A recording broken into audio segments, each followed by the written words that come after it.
Welcome to the Leadership Lyceum, a CEO's virtual mentor. Now, here's your host, Tom Lindquist. Glad to have you back in the Leadership Lyceum, where we bring you direct access to top CEOs and directors of boards in an interview format that provides insight on situational issues that confront CEOs every day. It is a CEO's virtual mentor. Welcome to Episode 8. I've had the pleasure of hearing Susan Story, CEO of American Water, speak to industry groups on numerous occasions over the last several years. Her speeches are engaging and carry power that moves an audience to action. American Water is the largest publicly traded water utility in the country. It serves one of the basic human needs of 15 million customers across 47 states and in Ontario, Canada. The company serves in a mission-critical infrastructure sector. Susan continues to be active in policy-oriented activity with a wide array of critical stakeholders. A key measure of success in the utility industry is continuously achieving safe, clean, reliable, affordable delivery of service. These objectives are dynamic and their parameters are often dependent on public policy, legislation, and regulatory relationships. Industry leaders, therefore, must advocate in these areas by leading and influencing beyond the boundaries of their corporations. They must lead beyond their authority. We'll define this concept of leading beyond authority in more detail as we listen to the interview. Stand by, we'll be right back with Susan Story, CEO of American Water.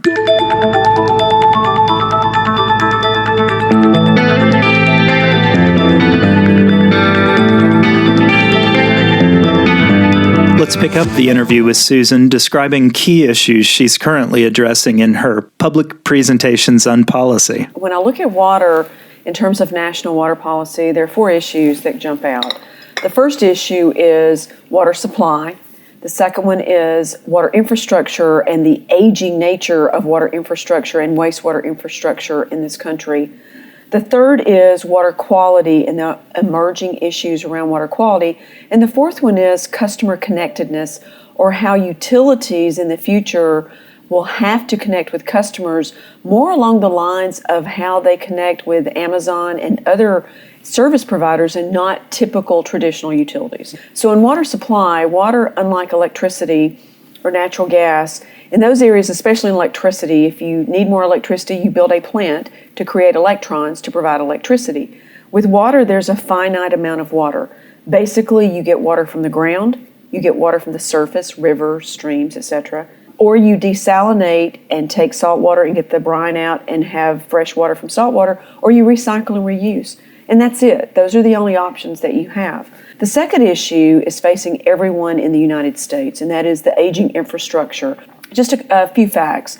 In this country, there are over 1 million miles of pipe that convey water.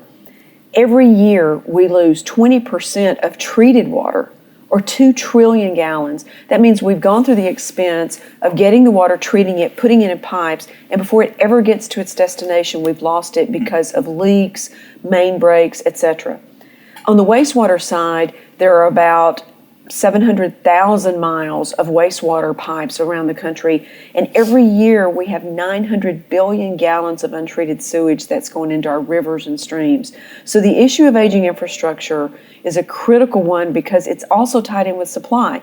We can't afford to be losing treated water. We can't afford to have the environmental impacts of untreated wastewater being improperly disposed of. The third element, water quality, and this one is it's been brought to light with incidents like Flint, Michigan, like the algae blooms in Lake Erie and the Ohio River.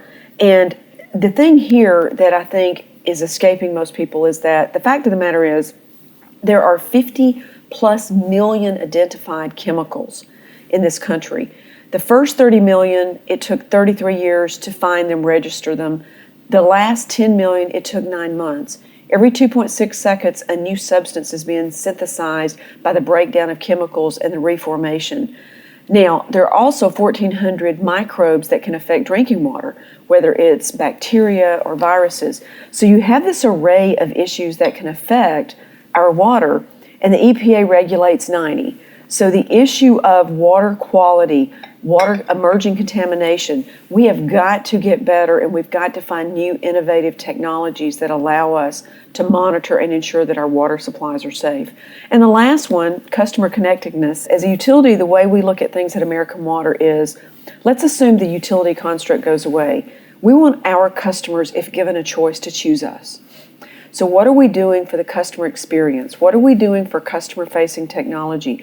What are we doing to have the type of experience that our customers want so that they are pleased to work with American Water? Susan is on the board of the Bipartisan Policy Center.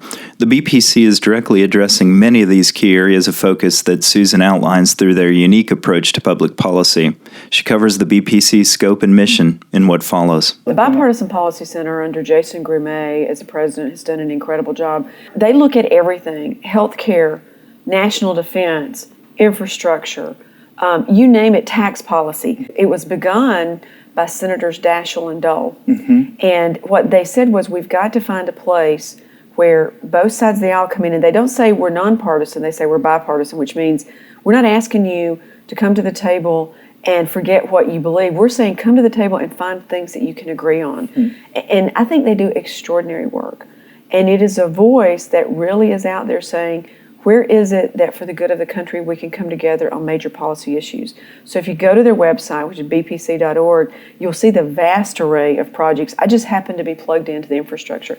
Being on the board, I have sight into a lot of the other things they do, but they were very involved with what should be the big issues that the next administration, back during the election, regardless of who won the election, they look at proposed legislation, a lot with the Senate, but also with the House. They have an arm that looks and says, not just this would be good in a white paper and, oh, we're done, let's move on, but how do we get this into practical legislation? How do we get something to come of this? And they measure their success on what actually changes, not on paper. How is it that they go from one step to the next? It doesn't end at a white paper. It continues. The coalitions of people that they get to work on projects. How I was first exposed to the BPC, I was actually at Southern Company and was part of an 18-month energy project that the Bipartisan Policy Center led. And we met for 18 months with electricity companies, oil and gas companies, environmental groups, Democrats, Republicans, you name it, were around the table. And we hammered out what we thought was good policy and found a way for people with very divergent views to come together. So what happened is, once the paper came out, not only was it the BPC carrying the load, but you had built-in support from the people who'd been part of it. So they're very careful in who they have involved. Susan describes more specifically how the BPC is addressing aging infrastructure through public-private partnerships, or P3s. In 2015, the Bipartisan Policy Center put together an effort to look at infrastructure investments in view of public-private partnerships taking the lead and helping address this daunting challenge for the United States. Doug Peterson, the CEO of S&P Global, and I were named co-chairs of that effort. We had CEOs of many different companies, but we also had a political advisory committee, and the political advisory council had, at the point, Antonio Villaraigosa, the former mayor of Los Angeles, Henry Cisneros, former mayor of San Antonio and former HUD secretary under President Clinton, also Steve Bartlett, the former Republican mayor of Dallas, as well as former Republican congressman, and Haley Barbour.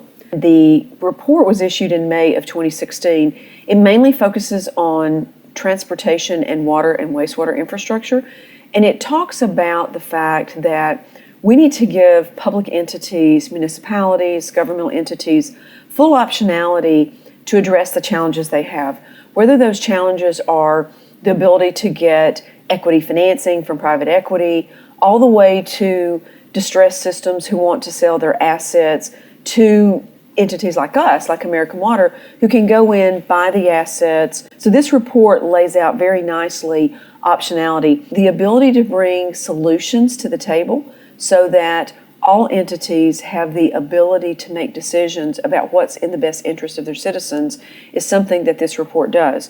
It doesn't say one way or another, you must do this or you should do this, but it basically says, if I am the mayor or the city council of a municipality and I'm dealing with unfunded pension liabilities, the need to build a new school, roads that need repair, parks. And oh, by the way, I have a wastewater or water system that's 60 or 70 years old that may be in violation of an EPA environmental regulation, or that needs $100 million plus investment, and I don't have the money.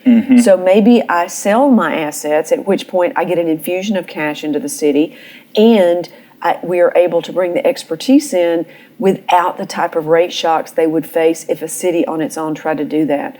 We are able then to, in our regulated states, spread that over our regulated rate base, not have the rate shocks, as well as the expertise that a company of our size and scope and scale brings, and the efficiencies that go with that. For American Water, it's right in our wheelhouse. In 2016, we have either pending or closed more acquisitions than we've had in our history. And those are from, the vast majority are from distressed systems who needed the cash infusion up front, who were in some form of evolution to where they needed to go to another level in terms of being able to have staff trained, to be able to offer resources. For our size and scale, we can, for example, buy pipes, meters at a much lower cost because we buy them nationally. Also, what's important is people have to trust us. When it's something as critical as water, you said it earlier, the critical human need of water that's necessary for life. This is even more critical than electricity or oil and gas, because this is what we need to survive. You have to not only be able to provide a financial solution, but people have to trust you. You have to be credible. You have to have a reputation that says, if I sell my assets to you, that my citizens will be protected. And that's what we aim to do on the infrastructure side. Let's take a quick break. We'll be right back with Susan Story, CEO of American Water.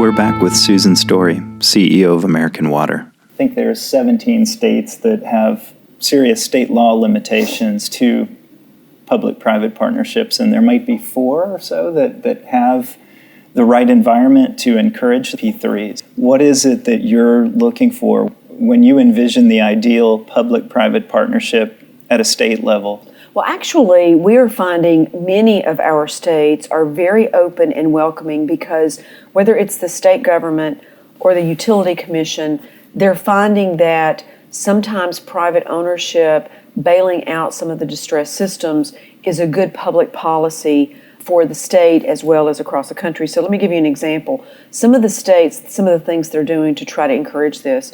In California, Illinois, Pennsylvania, Indiana, and New Jersey, we have fair market valuation. In the water industry, unlike in the electric and gas side, when you buy an acquisition, typically what has happened in the past is to go into rate base, you can only look at the depreciated value or the book value. Well, what happened is that a lot of these systems are older, the assets are older, so you're talking about a potential price that's not worth the city selling. So what we have in some of our states is called market value, which says there will be an appraisal process from independent third-party appraisers who will come in and say, what is the fair value of this system? And that becomes the point at which you go in for your rate base for. So you don't have these big premiums based on a book value or a fully depreciated value, but more based on what is the actual market value of this. Typically engineering firms are the appraisers, and we're finding a real openness and legislation in a lot of our states that's enabling this to happen. And then earlier than that, we've seen in several of our states, and it actually started with Pennsylvania in 2012, and it was called Act 11. Act 11 said that we have a single tariff across the state of Pennsylvania, not just for water, but for wastewater. So what had happened previously is we had a lot of water customers, wastewater not so many. So if we bought a new wastewater asset that needed a lot of upgrades, it would be spread over such a small group of people that the rate increases would be horrendous. The city would have to do it anyway, but we found that it was not tenable to take over a new system and do this. So in the state of Pennsylvania, legislation was passed to say, if you buy a wastewater system that's distressed, you spread those costs across the whole water and wastewater basis. So rather than the bills going up 40, 50, 60%, which actually happened at points, they may go up 1, 2, 3%. And just like regulatory rate making works, eventually every part of your state benefits. In that when you do large projects for your customers in any part of the business, then eventually they will benefit because they will have a large project that they won't have to absorb huge cost increases at one time.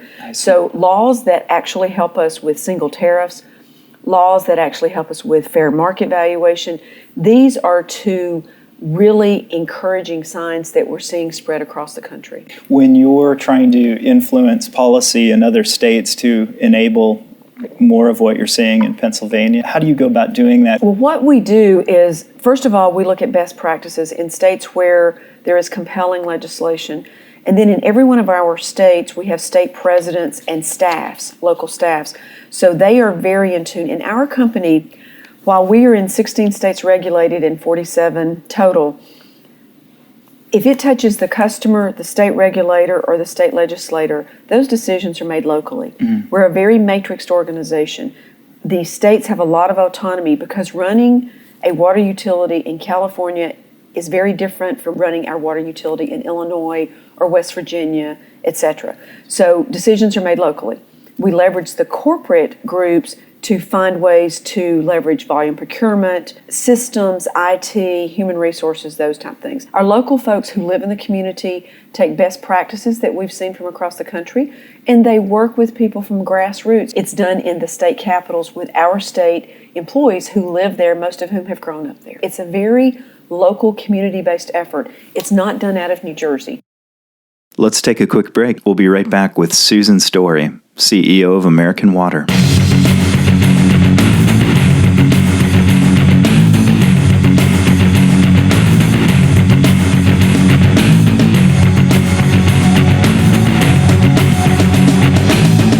We're back with Susan Story, CEO of American Water. Back to the Bipartisan Policy Center and the effort that they're making in terms of P3s. What other industries benefit from the P3 construct? I think that infrastructure, Tom, is one of the few areas that you really truly have bipartisan support. Mm-hmm. People know that our roads are crumbling, bridges need help, water and wastewater infrastructure. The American Society of Civil Engineers has said that over the next 20 years, we need $1 trillion to replace the water and wastewater infrastructure. So there's a recognized need. How we get there differs maybe, but I think there is support from both sides of the aisle. And I think this could be an area of early success for the new administration trying to bring parties together. It's really interesting because we've heard those kind of numbers for years and years, but there always seems to be barriers to the P3 construct here. But there's not enough federal money. There's not enough, if you even wanted to, if there was even an appetite for it, there's not enough ability for the types of dollars that we're talking about. Mm-hmm. And that ability comes from the private sector then. Right. It has to be both. Probably can't be 100% private equity, but I do think private industry, private equity, private companies can provide a boost forward, especially on the equity part.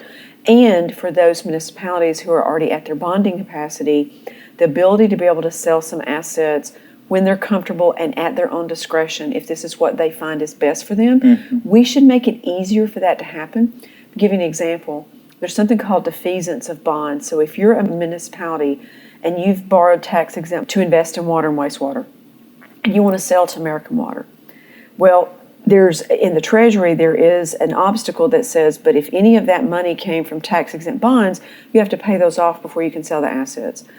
Now, we don't necessarily think those tax-exempt bonds should come to us, but why shouldn't the city keep them, use the money they're getting for other needs, and pay off those tax-free bonds? The city can still keep the debt, but don't force them to pay that off. Let them, if they have other needs for that money, use that money for a new school or to fix a roadway or to do what they need to do from maybe a pension funding. What we need to find are where are obstacles that remove that optionality from these cities and municipalities. Where is that obstacle right now? Where is that written in? Is it just written in the bond indenture? It's in the Treasury. It's one of those things that it is a regulation that could be changed by an administration. It does not have to be done congressionally. It's achievable. It's achievable. Right. In the introduction to this episode, we proposed the idea of leading beyond authority. I realized that the persuasive power of her public speaking and her approach to leadership demonstrates quintessential qualities for effective leadership beyond the boundaries of the corporation that she leads.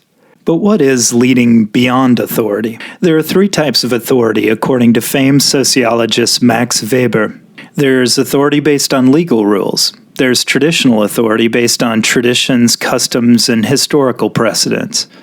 Weber posited an additional authority structure called charismatic authority.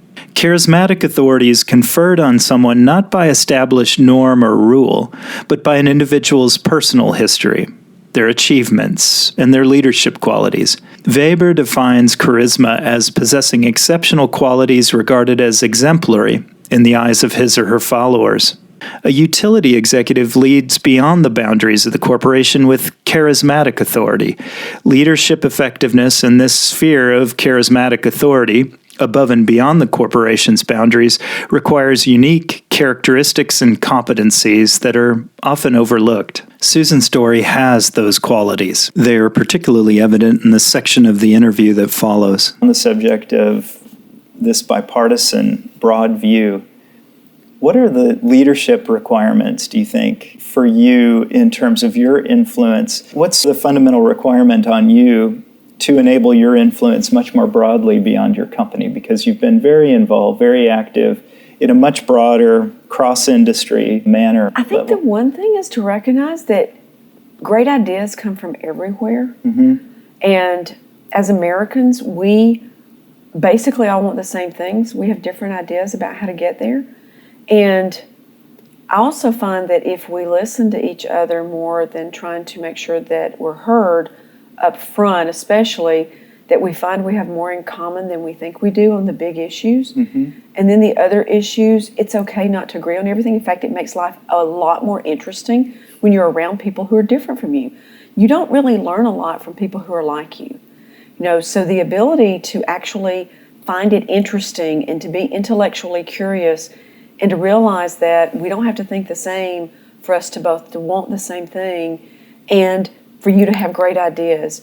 And and practically from American Water standpoint, we serve states that are blue and we serve states that are red, and we love them all the same. And we have customers from every political persuasion, and that's okay. They all want the same thing with their water. They want water that's clean, that's safe to drink, that's affordable, reliable. So I think the thing that we've got to get back to in the country, and whether it's on a local level, state level, or federal, is the recognition that everybody has something to bring to the table. Everybody, most people, the vast majority of people are trying to do the right thing. And we need to sit and listen to find those things that we can actually agree on for the good of the people we serve. It's not easy to do, but I don't think it's hard to understand, but I think we lose that sometimes. How is it that you draw people's opinions out and their positions out in a way that inspires a productive dialogue? Open-ended questions.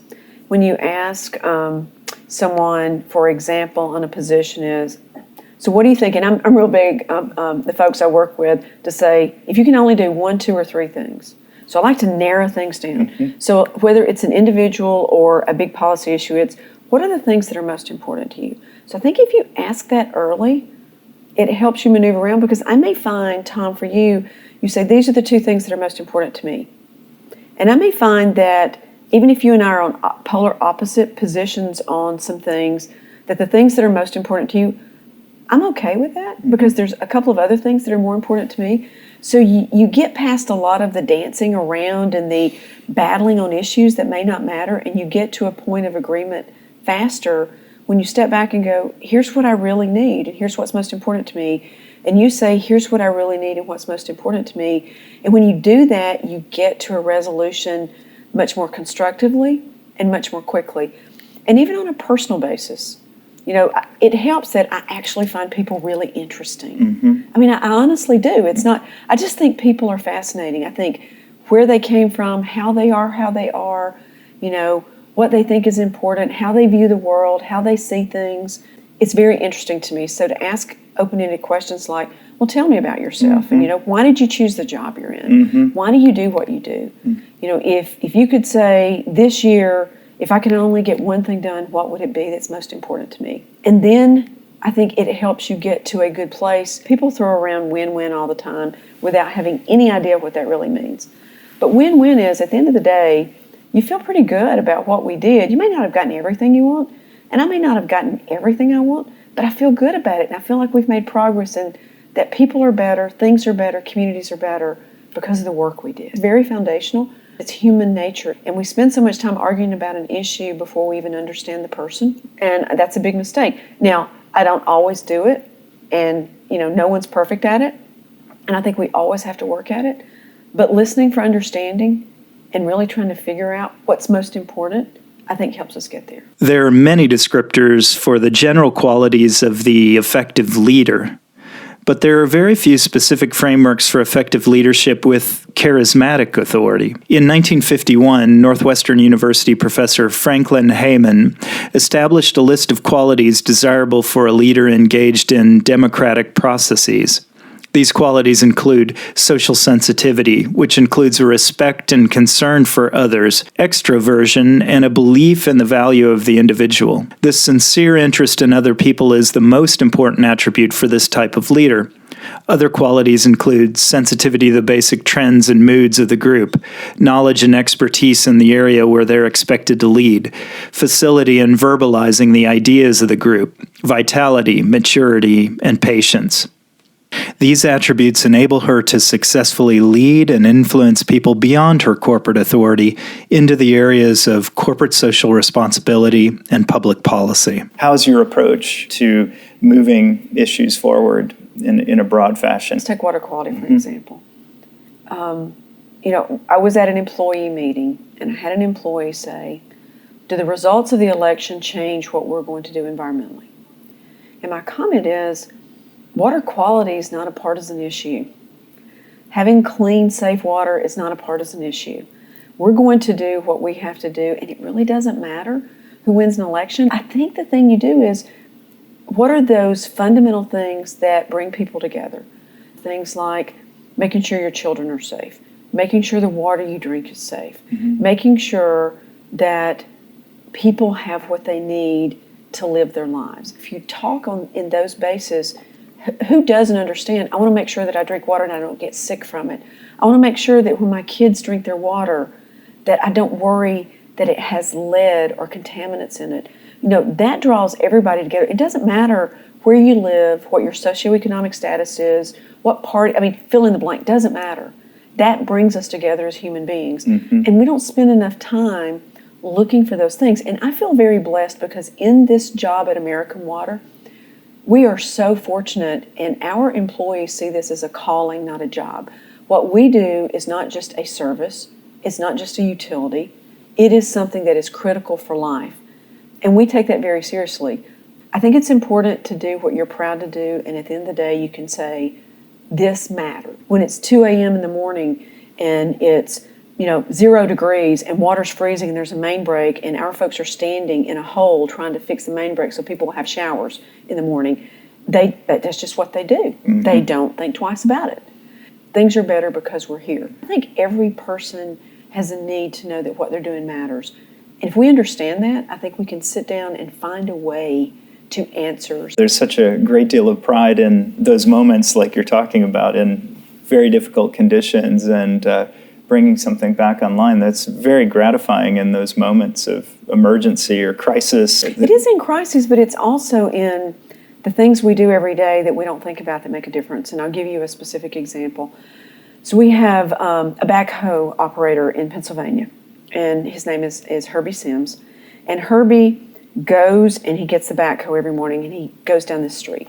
So he noticed this little boy on the porch, 3 years old, and this little boy every morning would look, and so Herbie said, I remember when I was growing up, I loved it when truck drivers would honk their horn. So Herbie would honk his horn on the backhoe, and the little boy just thrilled him to death. And he did it every morning. And then our local office got a call from his mom. And his mom said, my son Connor is on the porch every morning and waiting. What you may not understand is my son is pretty severely autistic.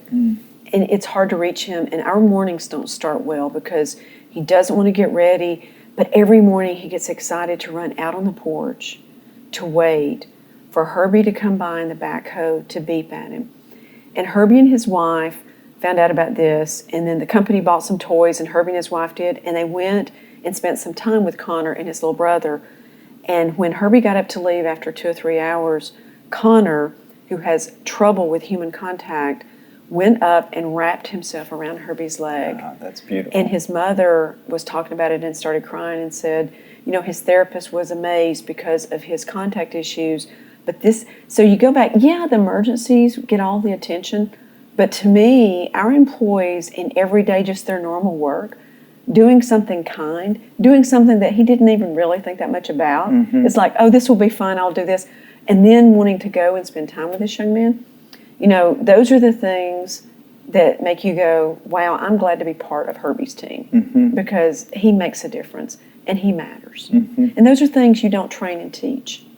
Let's take a quick break. We'll be right back with Susan Story, CEO of American Water.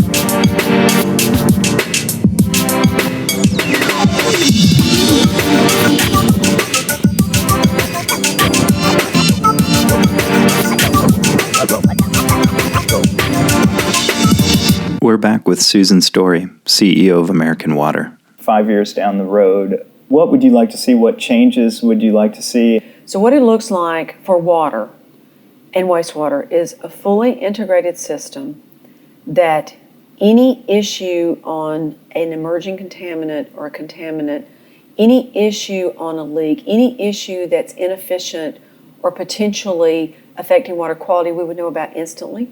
We would be able to remedy instantly. We would have full communication with our customers to where every message they got was personalized in the way they wanted to hear it. We would be giving them information that they wanted when they wanted it. They would know that they could either go online or make a call or contact us in a way that immediately they would get first call resolution.